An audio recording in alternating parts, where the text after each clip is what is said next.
And right here, that looks pretty round to me. It looks like a bottle, but I could be wrong. It could just be a limb. Let's find out together. Nope, it's a bottle for sure.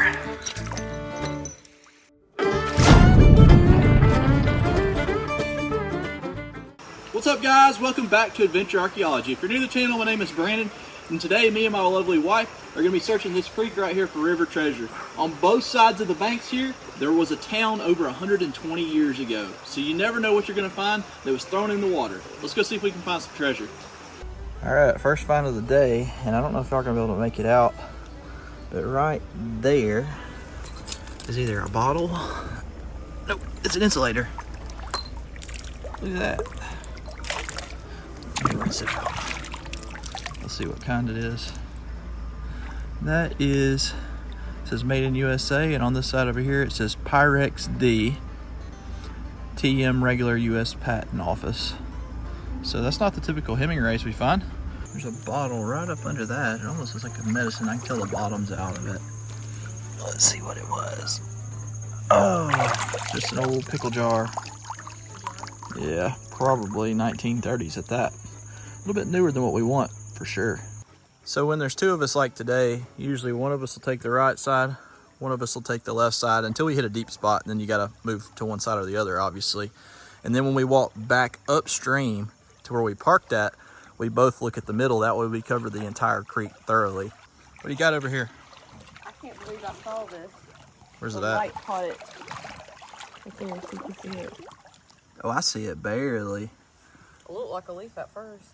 Yeah, it's the light's not quite with us yet. It's early in the morning. It'll get better as the sun gets overhead. Hey, you got a Hicks and Capidine, it looks like. Flip it over, let me make sure. Oh, is a core seal in there? No, that's oh, no, mud. just mud. That's mud. Oh, yep. It is a Hicks and Capidine. Heck yeah, we'll take that. That just shows that that was a medicine that was used back in the day for headaches and stuff like that. Definitely household trash, which explains the story of the houses being along this creek bank. So you may be wondering why there was a town along this creek bank in the middle of nowhere, Alabama. And to answer your question, this town thrived on logging, coal, and also there was a mill along this creek. Now the majority of the bottles, I'm pretty sure, are household trash where people threw them from the creek banks from their homes. And oftentimes there were privies. A lot of people don't know this. There were not necessarily a hole dug in the ground. They would have what's called a privy closet. And on the bottom of their outhouse, there was just a drawer that would be pulled out. And they would take that drawer and dump it right into the creek. As disgusting as that sounds, thankfully that's been over 100 years ago and all that residue is long gone. And this is actually now one of the cleaner creeks in Alabama that I've been in. All right, she said she's got a bottle over here. Let's see, pull it up, let's see what you got. Oh, I thought it was a whiskey flask at first. You know what that is? No. I thought it was a flask. It's not one? Nope, that's an ammonia bottle. Huh. Household trash. And it's in good shape, doesn't have any lip chips or anything. We'll take that. You know, some of these ammonia bottles are actually embossed. I wish this one would have been, but it's not. It is a corker though, and that'll clean up nice. I can probably drop that in acid, make it look like new. Timing is everything when it comes to walking in these creeks too. Right now it's early in the morning, and we know that we're gonna walk down and walk back. So the sun, if you see, is over here to this side. What we want is the sun to be directly overhead, peering through the tree canopy to give us as much visibility as possible. We find a good bit on the way down, but honestly, we've always done better walking back. It's kind of funny. I know that the cloud right now is going with the current, the silt from the bottom, and that could be why that it clears up, but I honestly think it has something to do with the sun angle. There's a lot of old lumber in this water, and you can tell the age of it by a couple of things. First off, it's the amount, how the grain is, but the second is that's a true 2x4 right there. Nowadays they're 3.5 inches. That one is a full 4-inch board. If it wasn't so far out here, I'd be trying to carry that out. Look at that. Sun patch helped. Right there is a whiskey neck. Oh, sadly, it's just that. Only the neck. Is it an old whiskey or is it a new one? It's old. So the Gordon's dry gin, they can be tricky. No, that's old. Contents full pint. Oh, I thought that was a crack. That's not a crack either. No, it's like a little root. Heck yeah, we'll take that. That is an old one. Doesn't say federal law prohibits, which is usually a dead giveaway to a newer bottle. On the bottom it does say B16, so if I had to guess, that's probably 1916. Heck yeah. Hey guys, today's video is sponsored by High C. They provided us with both pairs of waders that you see here. I know a lot of people have mentioned my wife's leopard print waders in the past, and the women absolutely love them. I think they're pretty stylish. How about you? I love them. They're comfortable and they keep you warm, especially in the cool waters. Here in Alabama, it's been really hot. However, we've had a cold snap and now the water's pretty cold. So today we're gonna be wearing these. My waders actually have a unique thing on them right here that flips up that is going to be an LED light, which is really cool. So if you were out, say it's starting to get dark, you can't see through the water, you can flip that out and you can adjust it where you can see in the water. There again, all of their information, and if you need waders, will be in the description of this video. So y'all be sure to go check those guys out. Let's go see if we can find some bottles. Brandon just picked up another old whiskey neck and then spotted. I'll pick it up. Ew. That is a dog. That is a dog, or I don't know what. It's been in there a long time. Look at all the snails just falling off of it. That's kind of creepy, isn't it? That's very creepy, Dave. Anyways, let's keep going. So I picked this one up. Look how big this sucker is right here that was in the water. And look at the tree. They say, and I'm not an expert on this, that the closer the rings are together, that's old growth. And nowadays the lumber, the rings are further apart because it's all fast growth pine. That would be a pretty cool table right there. That thing weighs about 300 pounds, so there's no way it's coming out with us. She's gonna go back to her watery grave. So I've been finding a lot of modern bottles, but I don't know why. This one right here looks like it could be something good. Oh, nope, it got me. Well guys, I screwed up and I picked this one up before I showed y'all it in the bottom of the creek. It is very, very rashed, and I thought it was gonna be a modern bottle, and I was wrong. That is a straight side Coke. And the reason this bottle's so rashed, if you look down, it's a lot of rock in this creek, and sometimes the bottles survive if they didn't move very far, but this one must have came from way up there. Look at that go. We will take it. That's pre-1915, guys. That's what we're looking for, is those old bottles over 100 years old. Let's see where it's from, if I can even make it out, as bad as the rash is. Looks like it's gonna be a Birmingham, Alabama one. We'll take it. This doesn't look like much to most folks, but if you look really, really carefully, it's very faint. Most of them are. That's a West Blockton, Alabama, 1915 Hobbleskirt Coke. This Coca-Cola plant was the smallest Coca-Cola plant in the world.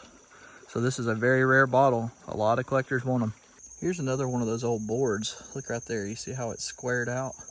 I almost feel like that's probably an old bridge beam. Looks like it's about an 8x8, about 16 foot long. Man, that would be really cool to have in a barn, but man, that'd be a lot of work to get out of here. So oftentimes when you're looking for bottles in the water, you're not looking for a color, you're looking for its shape. And right here, that looks pretty round to me. It looks like a bottle, but I could be wrong. It could just be a limb. Let's find out together. Nope, it's a bottle for sure. Look at there, guys. That is a round bottom bottle, but it's unembossed. That's still a really good sign to the age here. That could be 1890s based upon the top and the roundness. A lot of people say that these could have been used for ballast, which is true, in the bottom of a ship, but we're nowhere near the ocean. The other thing that these things were used for with that round bottom was to keep the cork moist, because if it sat straight up and down, your cork would dry out and then it would allow the contents to go bad. So more than likely that's what this was used for, and it was probably a beer. Either Birch, it's probably a Birch's Belfast that would have just had a paper label. We'll take it, guys. Let's keep going, see what else we can find. So these things right here can be incredibly tricky. They look just like a bottle on the bottom, but my wife likes it, so it's coming out. We found 2 or 3 of them today. They look just like that. Be interested to see what it looks like when it dries. Might be cool with a coat of shellac on it. Just a modern Coke, but worth noting, we've picked up 2 bottles in the last 2 minutes. Both gave me slight heart failure. There was a fish living inside of both of them. Whenever I picked it up, it shot out and hit my hand out of the water. So like I was holding it up here and I had my hand over it like that, and it kept hitting my thumb. I was like, what is it? And a fish jumped out. And then the other one looked like it may have been, was it a catfish? No, I think it was a little bass. That's weird that they're living in these bottles in here. Getting closer.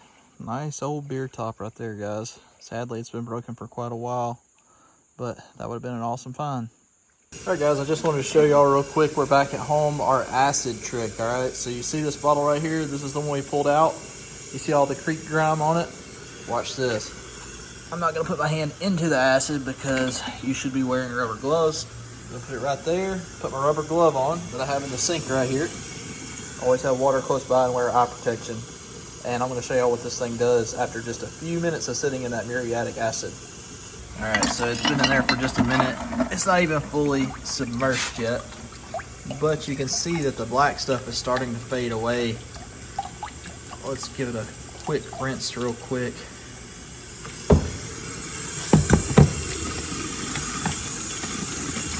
You already see that all of that black that was on the exterior is gone, and what's left is the trash that's on the inside. So what I do with that is I take these copper pieces over here, put them inside of it with a little bit of that acid and shake it around, and I'm gonna show y'all what it looks like after that.